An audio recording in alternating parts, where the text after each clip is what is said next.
Aujourd'hui, à Dakar, nous inaugurons cet effort d'investissement important. C'est un tournant et ça correspond bien à la volonté en particulier de son Excellence, M. le Président de la République Macky Sall, dans son projet, faire du numérique l'un des grands volets de son plan convergence, développement en Afrique. Ça correspond à sa volonté que non seulement les infrastructures soient là, mais que les compétences soient aussi mobilisées pour créer de la richesse, créer de l'emploi. Et c'est pour ça qu'on est aussi fiers, en ce qui concerne Orange, avec notre partenaire de Huawei, qui a été choisi à l'issue d'une compétition terrible, très exigeante, avec notre partenaire Huawei, en s'appuyant évidemment sur les savoir-faire du groupe Sonatel et de l'ensemble des 9 filiales du groupe Orange, d'installer aujourd'hui, d'inaugurer à Dakar, ce centre d'excellence qui est le G9. Vous savez, quand on conduit des transformations, des nouvelles plateformes, ça peut susciter inquiétude et moi je le comprends. Donc il y a eu un dialogue social de qualité avec les organisations syndicales pour leur expliquer que l'enjeu, c'était qu'on devait accueillir 9 pays ici au Sénégal. Et donc c'est bien le groupe Orange, en s'appuyant sur la Sonatel qui accueillait, et pas la Sonatel en interne qui devait seule développer ce projet. Alors il y a eu beaucoup d'explications, beaucoup de dialogues. Il y a eu aussi le fait qu'on a créé beaucoup d'emplois au Sénégal qui a compté. Mais à l'arrivée, vous l'avez noté aujourd'hui, tout ça se fait dans un excellent climat. Et je veux dire devant vous qu'il n'y a pas d'alternative au dialogue social de qualité. On a été interpellé, et c'est normal, autour d'Alioune et de la direction générale de la Sonatel. Il y a eu un dialogue social qui a permis d'aboutir à ce grand projet qui n'aurait pas pu se réaliser si ce n'était pas, encore une fois, un projet où on regroupe au Sénégal, notamment, les forces nécessaires pour développer ces nouveaux services dont l'Afrique a besoin. Elles ont été prises en compte, ça ne veut pas dire qu'ils ont eu satisfaction sur tout, c'est jamais comme ça que ça se passe, mais on les a beaucoup écoutés, il y a eu beaucoup de dialogues, et à l'arrivée, encore une fois, on a la création de ce centre qui répondait et qui a pris en compte un certain nombre de leurs inquiétudes.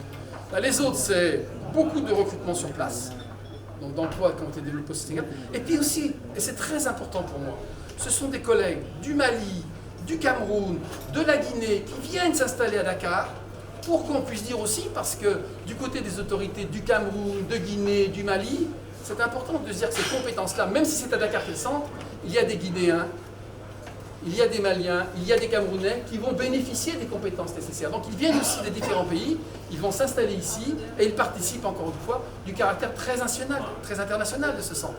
Une vingtaine de pays sont représentés dans ce centre. C'est quelque chose de très important. Un dernier mot qui est important pour moi, un projet de cette envergure ne peut se faire que ici à le soutien des autorités. J'ai déjà dit qu'il s'inscrivait pleinement dans le cadre du plan du volet numérique que son Excellence, Monsieur le Président de la République, a présenté et initié en 2016.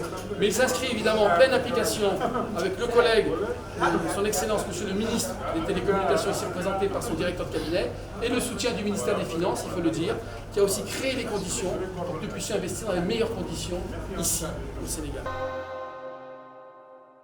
Oui, effectivement, c'est un pari audacieux parce que quand on est dans la transformation des organisations et dans la transformation des process, c'est toujours un pari qui est fait.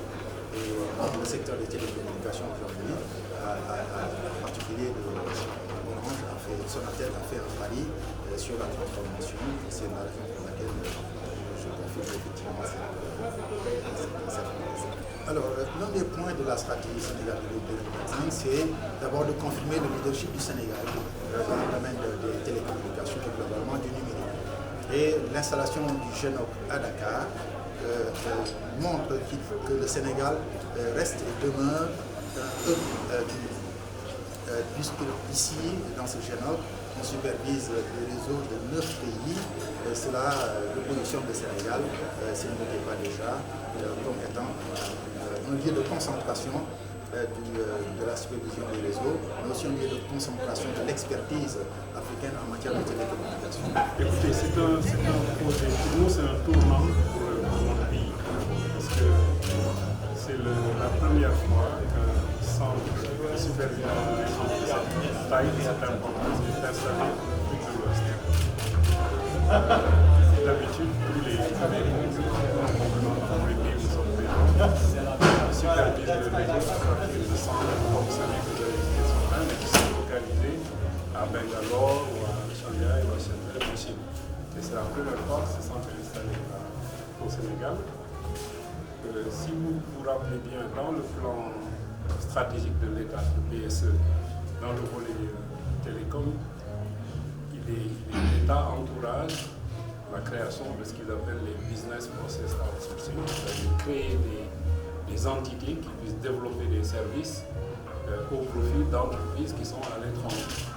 Et c'est le cas type d'un centre d'excellence, de compétences qui va travailler pour 9 pays dans la sous-région. Donc, ça crée de la richesse, ça crée des emplois. Comme vous avez vu, sur les 140 emplois, il y en a 40 qui viennent d'Orange, des sociétés de la sous-région.